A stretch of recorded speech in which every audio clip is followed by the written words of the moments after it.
we're joined now by Dave Snyder, the tsunami warning coordinator at NOAA based in Alaska. And Dave, we've been talking about, as we're watching the coast on multiple countries, on multiple fronts, on multiple states, what's happening in the water right now as we wait for this, and what are you tracking? Right now, we're looking at tsunami warnings for the Northern California coast, as you mentioned there. Those are the places that we're watching for the next arrival there from Crescent City and on down toward Ferndale and Eureka, McKinleyville, as you mentioned. These areas historically are kind of the focus for that tsunami energy and some of our largest earthquakes and tsunami events in history, right? So we're watching these areas very carefully north of San Francisco Bay. The good news is areas south of that are not included in that warning, and so we're expecting lower levels of impacts. But this is still a California coastal event.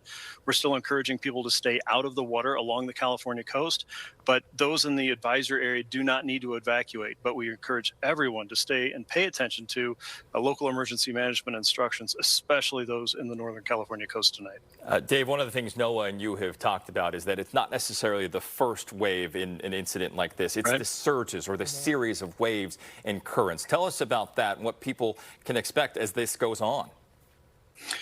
Absolutely. A tsunami is not just one wave. It's a series of powerful waves from the ocean. And it's not a surf wave or a wind wave as we're used to seeing. It is an ocean surge. It is something that you might associate to pictures like what you're seeing on TV right now, like a storm surge from a hurricane. It's a very different process, but the images and the impacts could very much be the same.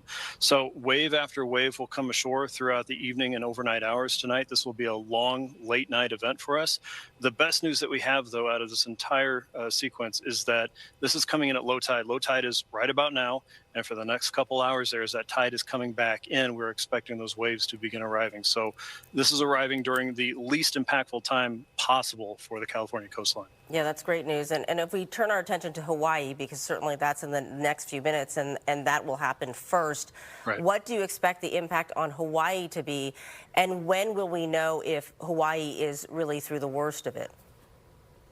Well, this will be a long event for all of the Pacific Islands and the U.S. West Coast as well. But for Hawaii, as you mentioned, we're expecting waves to begin arriving there just in the next few minutes there. So we will start to get some ground truth on observations there. There's a long distance between the Alaska coastline, Kamchatka coastline in Russia, and of course Hawaii. And unfortunately, there's not a lot of information between all those areas. So we use the DART buoys to monitor and forecast that information, and that's what we've been messaging on for the last several hours now. And as we get more information there from some of those first wave arrivals, we'll quickly begin to update that forecast for not only Hawaii, but American Samoa and all of our territories and partners out there in the Pacific. Dave, we continue to look at this live picture out of Hawaii. I wanted to ask you, we have people in Hawaii right now who are saying those tsunami warnings have been going off, those sirens have been going off hour after hour.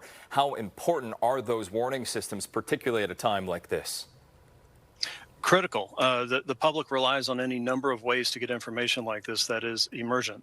And the only way that we can reliably make sure that everybody who needs to move can know to move is layer those types of alerts. We have wireless emergency alerts with our partnership with FEMA.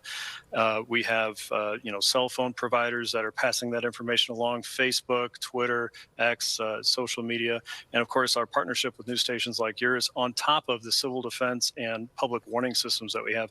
All of that has to work, and it all has to layer up to make sure that everyone has consistent, reliable, and actionable information 24/7, 365. Well, certainly we've been seeing all those warnings coming forward in the last several hours. We know it's going to be a long night for folks, certainly in our very northern California coast, for Hawaii as well, and a long night for you. We appreciate you taking the time to talk to us and keep us updated. Thank you so much, Dave.